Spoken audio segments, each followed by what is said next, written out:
Pled & Britt helps both large corporations and small businesses with insurance, risk management, and employee benefits using the same values they've held true for over 30 years: knowledge, vision, accountability, and service. More information is at bmbinc.com.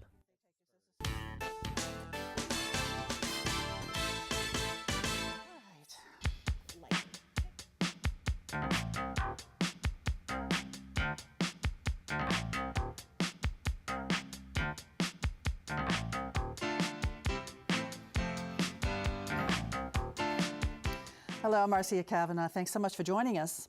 Well, as sports town rivals, we are used to Atlanta, Dallas, or Houston, but seldom has Portland, Oregon been in the crosshairs. Well, that changed this week as the Pelicans began their surprising run into the playoffs. We'll look tonight at the team and the coach that got them there. For Mitch Landrieu, his season's nearly over as his term ends in 16 days. We'll hear his evaluation of his performance and also his comments about the future of the city's drainage system. We'll also check on the latest from the legislature, new cancer rate numbers concerning an upriver chemical plant, and we'll speculate on the mayor's political future. At the line for us are tonight's Informed Sources: Errol Laborde, producer of Informed Sources; Stephanie Grace, columnist, The New Orleans Advocate; and David Hammer, investigative reporter, WWL TV Channel 4. I'm going to go first over to Errol, and we're going to talk Pelicans because that's a good story to talk about, kick off the show with. Because, I mean, who'd have thunk? The season in the beginning was a little bit disturbing, but boy, they're in the playoffs and they're in it good. Yeah, there've been a lot of subplots to the season. For most of the season, the team was like 500. They'd win a few, then lose a few. You get excited that they're going somewhere, and then they get into a losing streak. But then around the turn of the year in January, they really started gelling. And the combination of DeMarcus Cousins and Anthony Davis were playing at an all-star level, so much so that they were both selected as all-stars. And this team really seemed about to break away, not only for the playoffs, but for a high position in the playoffs. And people were exciting. And then there was this night, January 27th, they were playing the Houston Rockets, which has the best record in the NBA. I mean, this is the team to beat. And they played them in the arena, and with 4 seconds left, it was obvious that they'd just beaten Houston. Everybody was just cheering. They were thrilled. And then DeMarcus Cousins goes off limping, and he has an Achilles injury, which puts him out for the season. It kind of reminded me of the pass play in Minneapolis. Okay, you know, you're all excited in the last minute, something really bad happens. And ethically bad. Yeah, and so I think people were really deflated by that. And to underscore that, the Pelicans went into a losing streak because they just didn't have the manpower they needed. People were once again very critical of the coach, Alvin Gentry, and Dell Demps, who was the general manager, and they were saying, you know, maybe Gentry played him too much. You know, they shouldn't have been in at this point, that he was exhausting his players and making them vulnerable. So it seemed like this glorious season had come to an end. They might get into the playoffs, but at a very low seed. They weren't doing well. They made a few desperate changes, but nobody knew what was going to happen. It wasn't very encouraging. But they picked up a guy that I think a lot of people never heard of, a guy named Nikola Mirotic, out of Chicago. He's a guy from Montenegro, which is part of the old Yugoslavia. And he's made a difference. I mean, he's been a real playmaker, started hitting a lot of three-point shots. People like Drew Holiday, who've been on the team, just started playing incredible defense. Rafael Rondo, who this is his first year on the team, also it's turned to be like a real play leader and playmaker. So the team gelled again after going down, and then it came back, and it finished strong, and then went into the playoffs, and of course won those first two games in Portland. So people are excited. Now, you know, the NBA playoff season, if you go all the way, it's a long stretch. Yeah. It's a series of best 4 out of 7 series, and so it can get wearing. But New Orleans in the franchise needs this. They need this excitement. They need people talking about the coach and about the players, and they really need them kind of discovering this team. Right. And I think they need Anthony Davis to feel like he can win here and he can get attention out there in the world from here, so he doesn't become another Chris Paul and kind of seek a bigger market. And the thing that's so good about this discovery of some of these other players, particularly with Rondo, is that you're reminded, okay, here's a guy, he won a championship with the Celtics, and they're calling him playoff Rondo, and he is a different animal in the playoffs. He just is completely controlling the game, dishing out 17 assists. Right. Supposedly and really studies the other team at a super high level. Yeah. Exactly. And Holiday, who had been a star in Philadelphia but had some injury issues, now is reminding people in the national media and in the NBA all over the league that he's a really top-notch player. So an exciting time for Pelicans, Yes. for Pelicans fans. Like, you have been there from the very beginning when they're still My home. friend Mike Pearlstein, who's sometimes here, and I are part of a group that got season tickets when the Hornets first came, and we have been there the whole time, Well, and the we're team, pretty excited. You know, locally, the team has found the strongest support from people who've moved to New Orleans, people from other parts of the country, like in your Like case, me. you're from Celtics territory. Right, and I so- grew up watching Larry Bird, and so- okay. Yeah. And so people in New Orleans, native New Orleans, didn't have that tradition. Yeah. There was that brief period with the Jazz, but that was a long time ago. And so those people, those New Orleanians, are forming a real base. And then, of course, there's a tourist walk-in attraction that goes in there. And so it's the long-time New Orleanians who have to be discovering this team, and maybe this is the We opportunity. need to get Pelican ties. Like For everybody. Red also. So, okay, when they win this series, and they're going to win this series, they go next to what? Who do they Likely play? Golden State, Okay. which of course is one of the juggernaut teams, although without Defending Steph champs. Curry for now. Okay. All right, Pelicans, keep it up. All right, over to David now. And you did a follow-up report because there was a new report that came out from the tumor registry, and it was sort of interesting results there. Yeah, well, I did this series called The Toxic Truth in February, and one of the things I said during that report was, hey, we're getting this data that shows not a very high incidence of cancer in St. John the Baptist Parish, where this plant has been identified as the source of the highest risk for cancer in the country. And the plant had been saying, well, just look at the data. It shows that there's not very much cancer here. But one thing that had changed just last year was that the legislature said, well, the tumor registry has to actually count the number of cases by neighborhood, not just by at the parish level. And that finally came out here this week, and it does show that there's elevated levels of cancer around that one plant, which makes it's the only plant in the country that makes neoprene, like that's in wetsuits and things like that. That's and a that DuPont Deca plant? correct. St. John? Okay. Correct. It had been DuPont for 46 years, and they sold it in 2015 to a Japanese company called Denka. And that was the focus, but then we also saw elevated levels near other chemical plants and refineries in other parts of our area. So what does the plant say to that, and what does the state say to it? Well, the plant says, actually, you need to look at the data for the specific types of cancer that are tied to the chemical that we produce, chloroprene, and those are liver and lung cancer, and said, well, it's not identified as a super high level in either of those categories. So that tells us that we're not actually the cause of any kind of elevated cancer rates. Environmentalists say that's bogus, that's, cherry picking the data, but the state health officer, who has been looking at this since the attention was drawn to it, says, well, it does give him some feeling that maybe it's not coming from the plant, but it's too early to tell. He needs more time to look at it. But people like the St. John the Baptist Parish school superintendent says it's too much time has already passed. We've been talking about this for 2 years. We need to protect our kids. We have an elementary school that is right in the exposure line, and we need to do something now. Now, the plant is reducing emissions, right? They say that they are reducing emissions, that they've put in new infrastructure to do that. We went in and looked at it, and it is an impressive piece of equipment. The question is it really capturing all of the emissions the way that it's supposed to? They've had some issues with hooking it up, and they say they need more time to actually get it down to the limiting of the emissions that they had promised, which was 85% of the output. But even at that reduced amount, it's still going to put out more and higher concentrations than what the EPA said was a recommended or safe level. So in this new report from the tumor registry, it would appear that there is a higher incidence of cancer in the vicinity of these plants that you referred to. That is definitely the case. The question is, can you make the causation argument? And that's the type of thing that is argued in courts all over this country, whether it's a mesothelioma lawsuit or whatever it is. You have to say, well, this is our proof that it was caused by this. And just knowing that there are higher levels is a big part of that, but it doesn't prove it. But it's still really a concern. It One way or is. the other, you have to figure out why. And is there now a we're hint, seeing the you know, local leaders doing higher something rate? about it, yes. Okay. All right, David, thanks a lot. Over to Stephanie right now. And Mayor Mitch Landrieu came for a sit-down to talk to you guys did. over at the Advocate about his 2 terms in office and what he thinks of his job, the job he's done. Right. What did y'all learn? And it was, you know, it's interesting to kind of take a step back and look at the full 8 years. I mean, we spend so much time talking about the monuments, of course. He's out there talking about the monuments around the country. Sewage and water board, I know we're going to talk about that separately.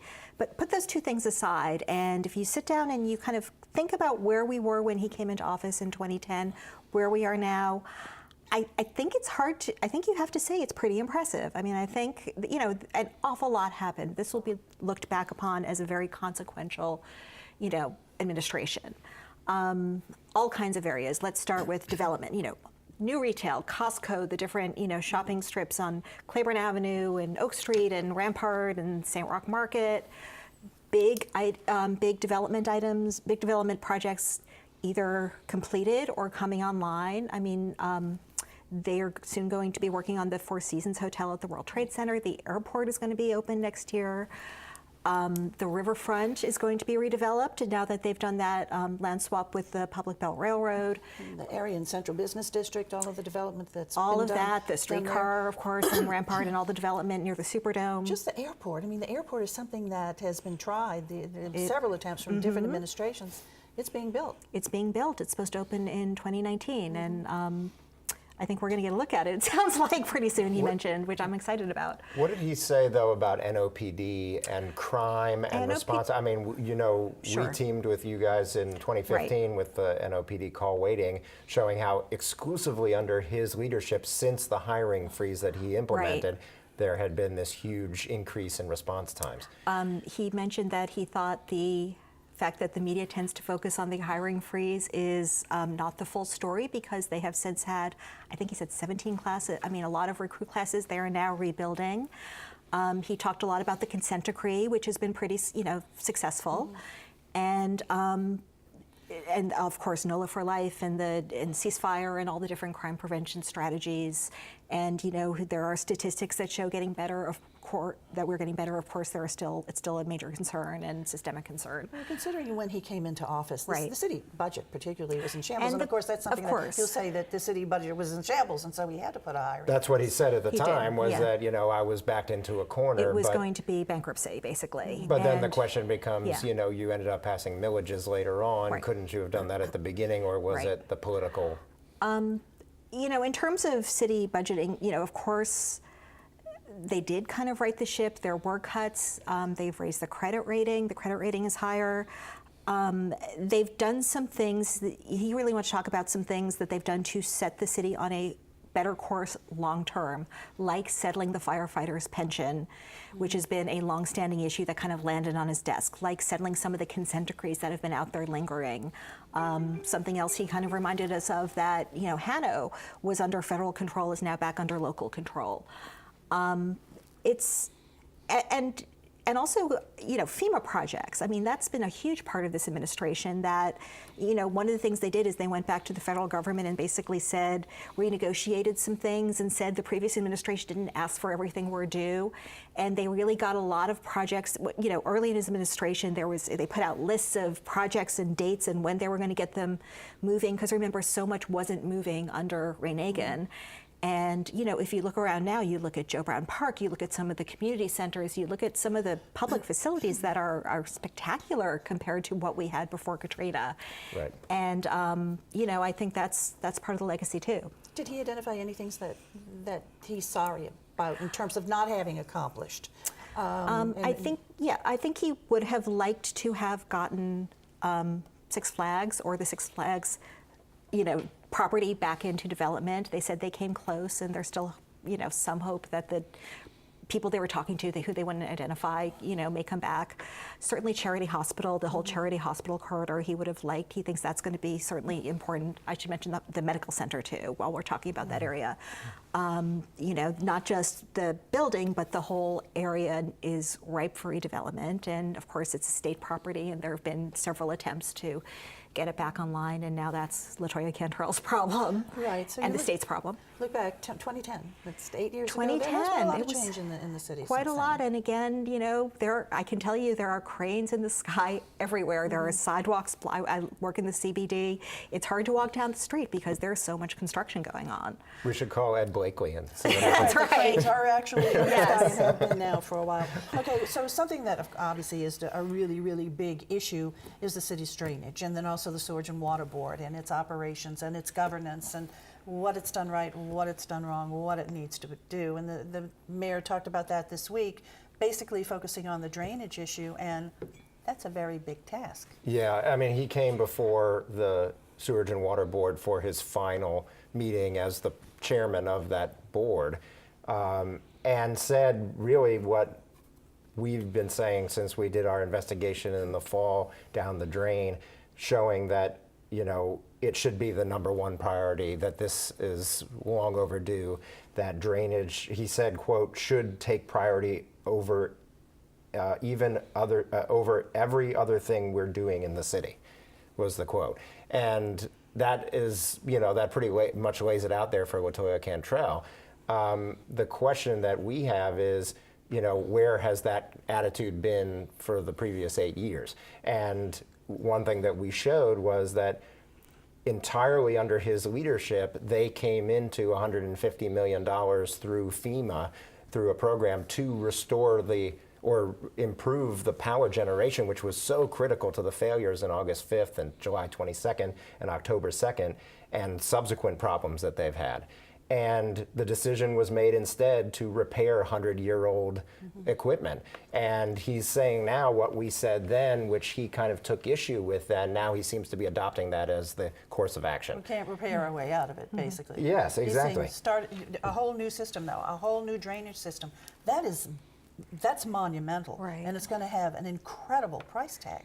Yeah, And, well, but that's the thing. Certain things that could have been done did not have the monumental price tag that Cedric Grant, who he installed as the head of the Sewage and Water Board, claimed that they did, because we found the evidence that showed that they wouldn't cost that much. We found the evidence that showed that the consultants that we're paying tens of millions of dollars to are charging unreasonable fees that FEMA is unwilling to pay, that we're having to foot the bill for. So these are decisions that they had a full opportunity to make and didn't.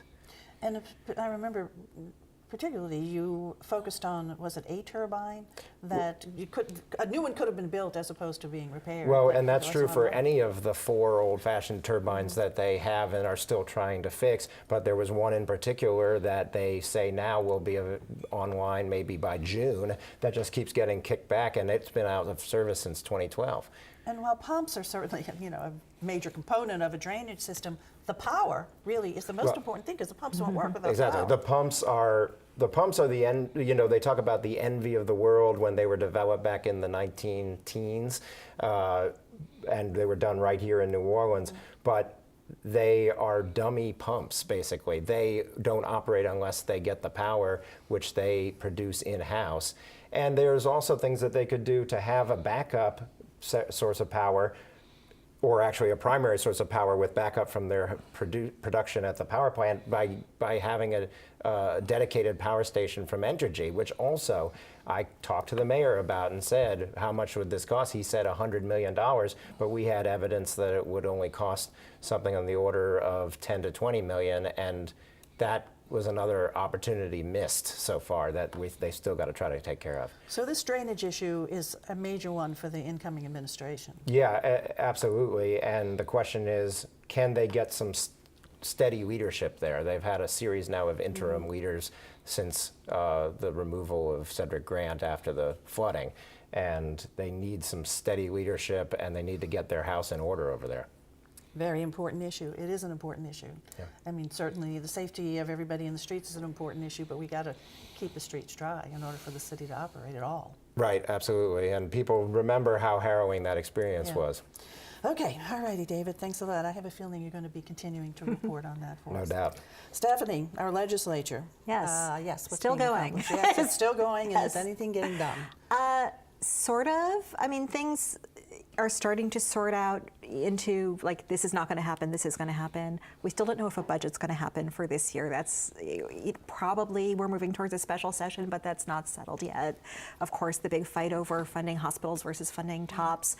The private hospital partners that basically replace the charity system are, I guess panicking might be a fair word for it, threatening to leave, and they have the ability to leave if they don't get fully paid, and that would just be, you know, Jay Darden was talking on the House floor this week. He said it would just be dire, catastrophic if that happened. Medical education is on the line. TOPS, of course, is on the line. Medicaid for nursing homes? Medicaid for nursing We heard this homes. week testimony that 32,000 people perhaps would lose their coverage. And I mean, who are all of nursing these home things, residents. these are not academic issues to an awful lot of people who live in this state, you know? Separate from the budget issue, from the budget fight, there some things are, like I said, sorting themselves out. It looks like we probably will not have gun legislation, probably to nobody's surprise that most of the bills that were filed to increase gun control or get rid of assault weapons or bump stocks, things like that, those have failed. Certainly on the other side, the bill to arm teachers has already failed. The governor said this week he still opposes that. He actually would like an armed, you know, a school officer in each school, but on his radio show. School resource officer. But well-trained and, you know, let's see, gambling, sports betting, that died. A couple of riverboat casino bills are struggling, but still alive. One would allow the riverboat casinos to move onto dry land. One would move a new casino to Tangipahoa Parish. The Harrah's Hotel is still working its way through, and the extension of the lease of the arrangement. So the gambling, like you said, it's sort of out there, but it's like in abeyance. Is this kind of a surprise? Was it considered that this would move along a little bit? Well, you know, certainly the Harris bill had a lot of support. It had the Orleans delegation, had the sponsor is the Speaker of the House, Taylor Burra, who is not from here and is a Republican. And, you know, usually a lot of the anti-gambling people are Republicans. Some of the hold has to do with DPE has to do with basically whether the casino industry has done enough to bring in minority contractors, things like that. So some of it is that sort of politics. But that would be a 50-year deal, is that right? Is it 50 or 30? I'm not sure. Is 'cause it 50? Okay. Yeah, I couldn't remember. I thought that was what the initial thing. I mean, one of the Okay. other arguments against Yeah. it was this You concept could of put it out monopoly. to put it out. Yes. Now, I mean, it's a lot. They would be allowed to build a new hotel. They would finally pay the security fee that, you know, the legislature would finally give New Orleans the money it's supposed to have for additional security. There's, you know, it's a good financial deal, but the question is, could it be better if we put it out?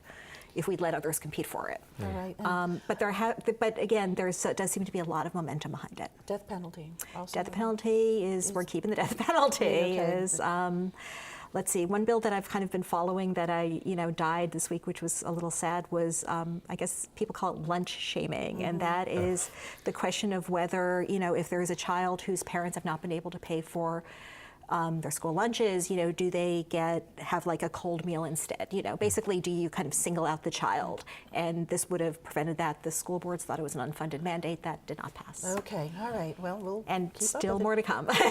Definitely still more to come. Yes. All right, Steph, thanks a lot. Errol, over to you. We've been talking a lot about Mitch Landrieu during this half hour. Let's wrap it up talking about his future. Your history is not on his side. Being a big city mayor has never been much of a political stepping stone. There's never been anybody elected president without having something else before that. Grover Cleveland, for example, was mayor of Buffalo, but he also became governor of New York State. And so that helped, but there's never been anybody, directly from being mayor. And I think when you're a mayor, you're very vulnerable. I mean, anybody can point out there was something that went wrong. Okay, I mean, some kind of crime or something wrong with infrastructures. And it's not even much of a stepping stone in state level politics.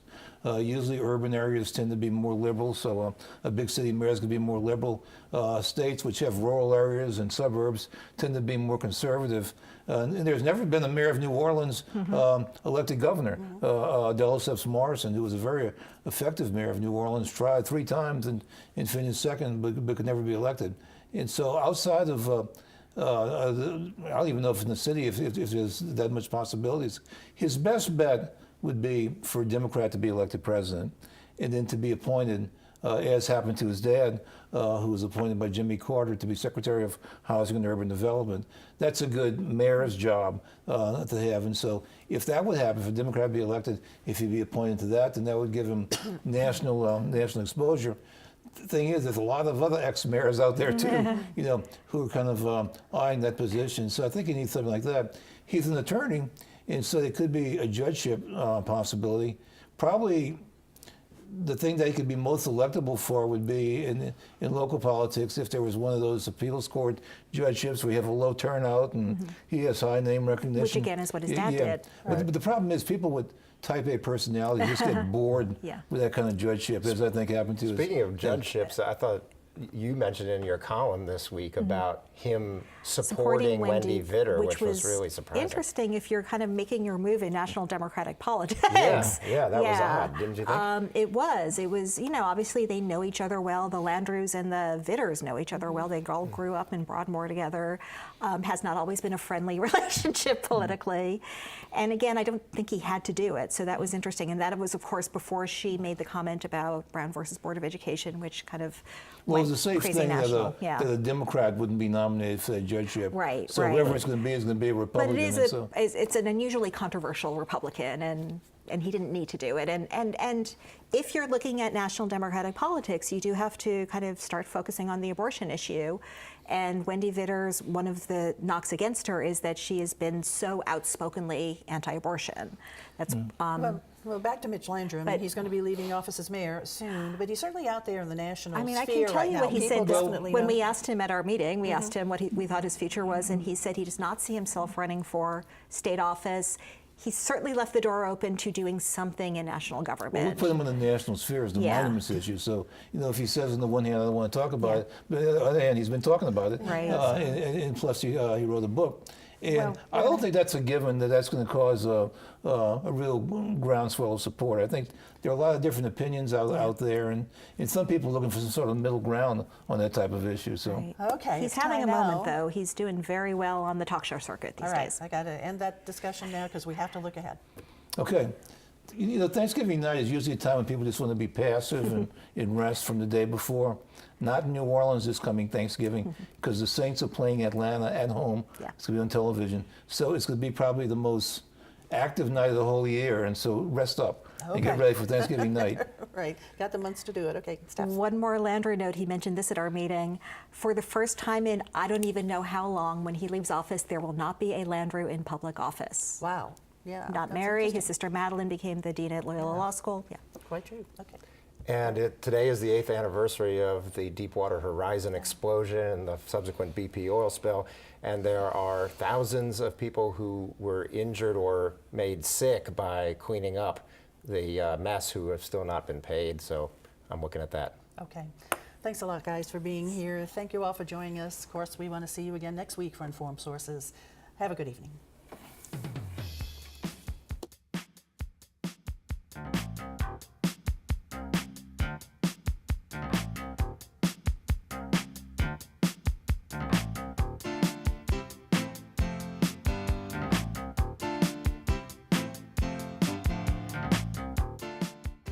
The firm of Bowen, McLeod and Britt helps both large corporations and small businesses with insurance, risk management, and employee benefits using the same values they've held true for over 30 years: knowledge, vision, accountability, and service. More information is at bmbinc.com.